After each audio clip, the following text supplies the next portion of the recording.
Welcome back to another scenario of what if civilization starts over? And yeah, in the last episode we saw the peace treaty of World War III, and as you can tell, a lot has changed. Mostly, this nuclear radiation, uh, from what's left of the nukes. We're gonna see that rapidly clear up, possibly by the end of this episode, it all being cleared up. And obviously, we see Europe just getting destroyed by nuclear weapons. Uh, the Middle East was hit hard as well. Suriname was surprisingly hit hard. In America was also. Then we have the alliance layer on, which has NATO and just all of these nations. But today we're going to be continuing this scenario and see the fate of these countries. See the fate of these countries. Sorry. But yeah, let's jump straight into this. So, after World War III, we saw a lot of the borders shifting, and a lot of countries getting a lot bigger, and some countries getting very smaller, and some losing most of their land to nuclear radiation. But yeah, we see China unfazed, mostly because of the Great Battle of Asia, or the Great War of the Pacific, whatever you want to call it. We see China not joining for that single purpose. And, they obviously gained some ground, lost some ground, but they don't have the threat of Japan anymore from World War III, so yeah. But after this, we see the American Golden Age beginning to reach its height, and China beginning to go through an economic collapse. Mostly because the world has gone through an economic collapse. But to regain power, and to show that they're still on the geopolitical stage, they decide to put their fists down and launch an attack on Kazakhstan. This pisses off Russia, as Kazakhstan was going to join Russia's alliance, or Russia was just going to invade them, because they're literally surrounded. But China goes through with this plan anyways, as we see Chinese forces flooding into the east of Kazakhstan, making a push into that city, as Chinese forces do a very good job. Even though they haven't been in a war since the Great Battle of Asia, and the war before that was literally like 150 years ago when it started, so yeah, not good. But yeah, we see the capital of Kazakhstan rapidly falling, but we see two nations jumping in, being Russia and Uzbekistan.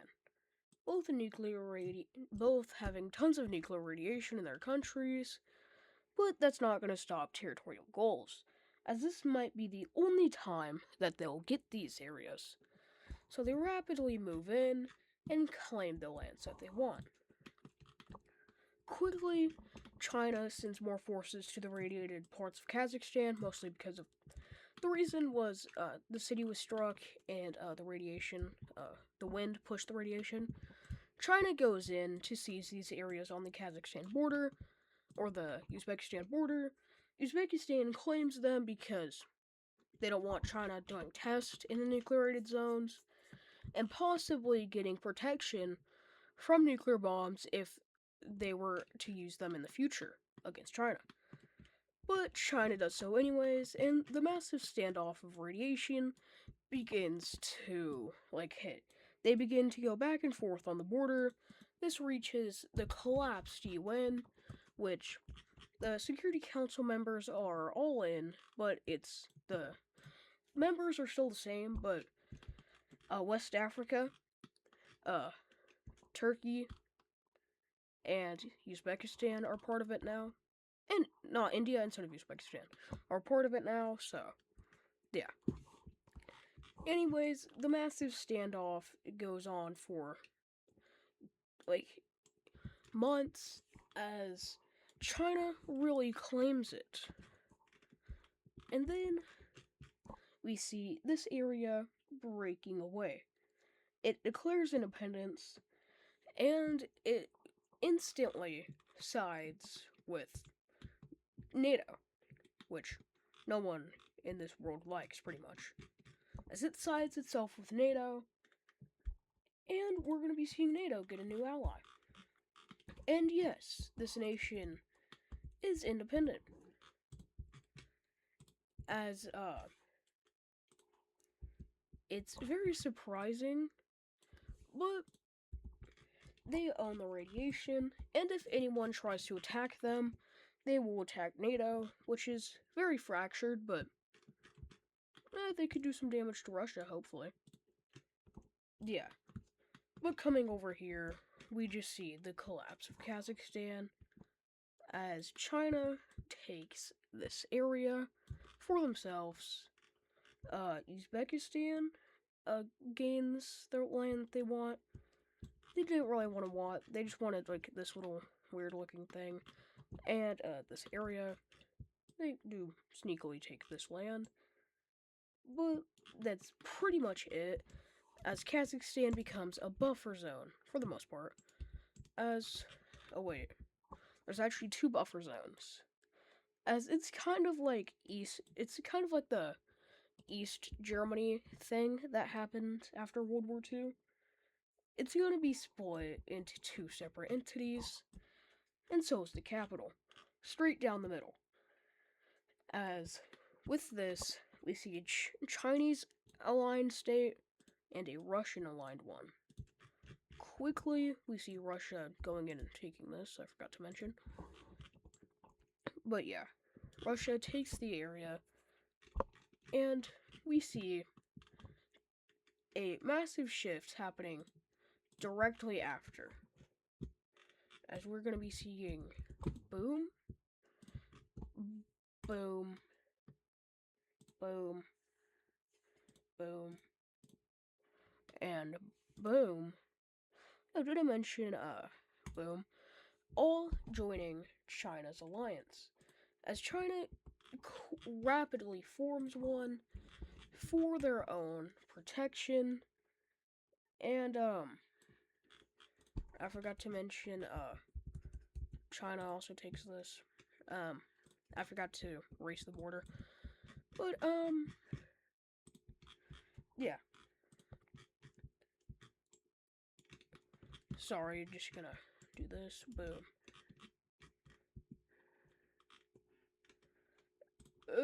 Trying to do this quick, I'm sorry. Sorry, y'all. Okay.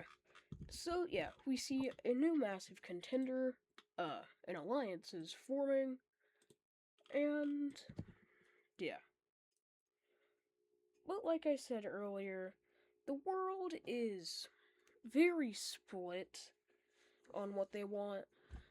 It's either you're part of Russia and America's team, which is 90% of the world at this point, or you're unaligned with China or with NATO. And being part of one of those is kind of suicidal. I mean, not really, but it would hurt to be in them, because you'll get sanctioned to hell.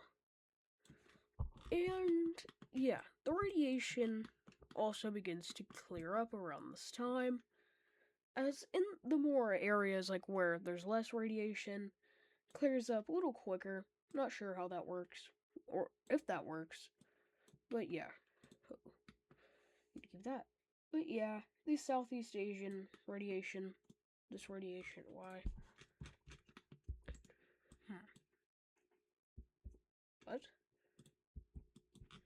Oh, that's weird. But yeah, more and more of the radiation clears up every single day, and more of the areas also do.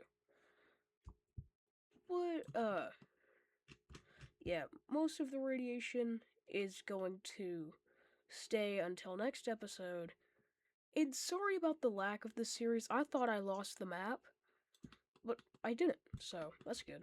You will see more of the series. As yeah. Okay. Anyways, after me just going on and on and on and on, we're gonna be seeing a massive split in Africa. As we see the African order being stronger than ever. It formed right after the war, and at this point, it's around a decade old. But we see the Congo, Sudan, and South Africa being like, y'all are doing sketchy stuff. Y'all are planning against Russia and America. We will snitch in the United Nations.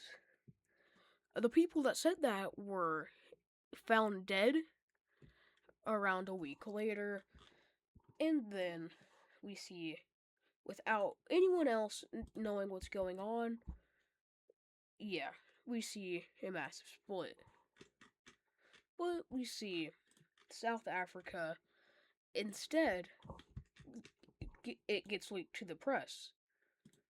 And South Africa falls into civil war, with people wanting revenge and for it to get leaked to the UN, while the rest wants to keep stability and keep stability in Africa and prevent another massive war.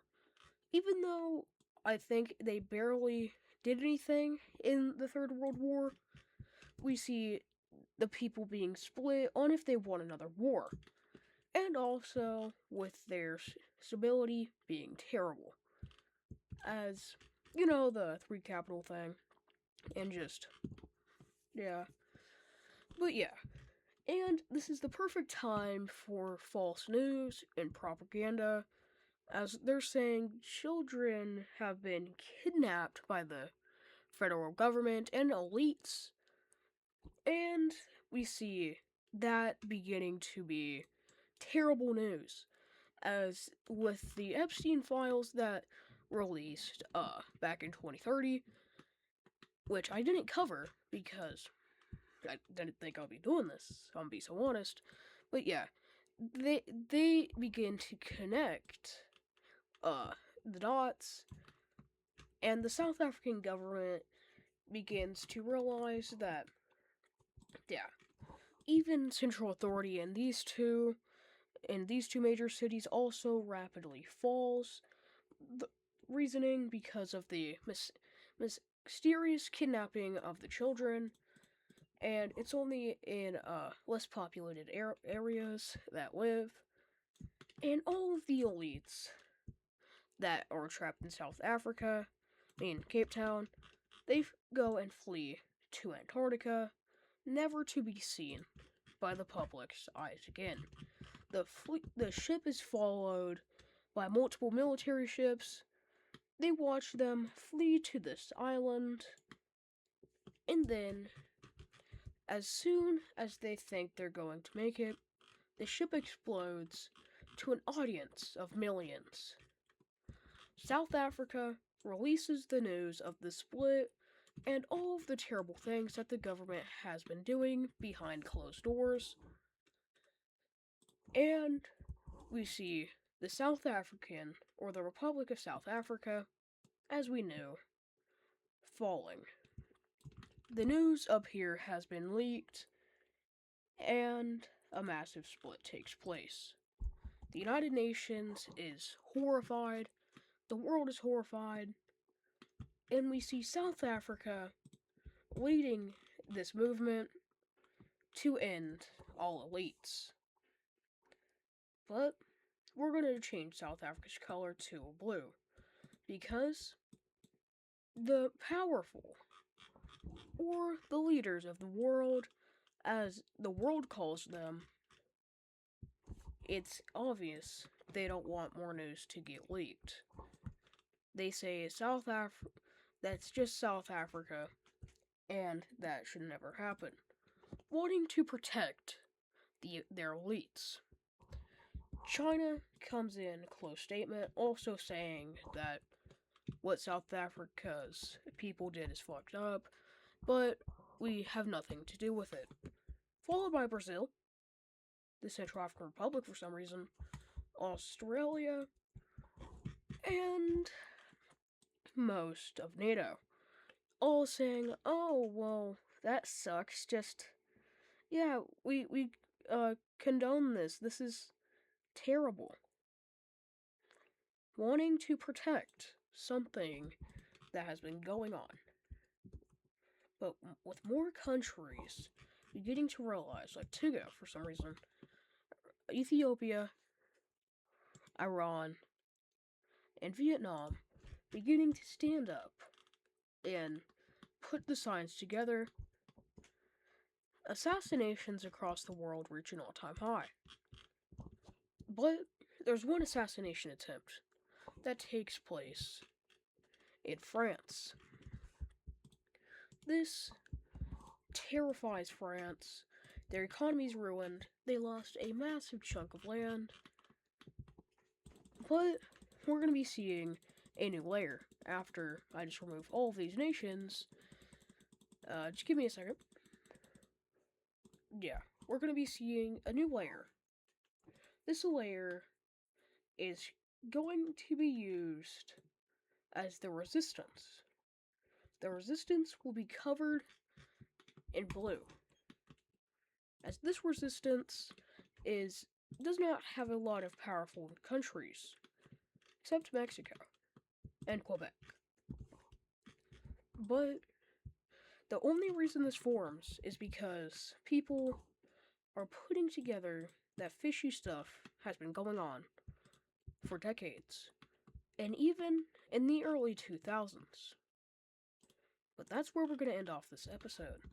If you enjoyed, you should probably like and subscribe, I'm starting to give this series a little lore, and just, switch it up, make it funner. But yeah, if you enjoyed, obviously like and subscribe, do all that good stuff. And, did I just say do all that good stuff? Oh my god, I need a life. Anyways, have a wonderful day.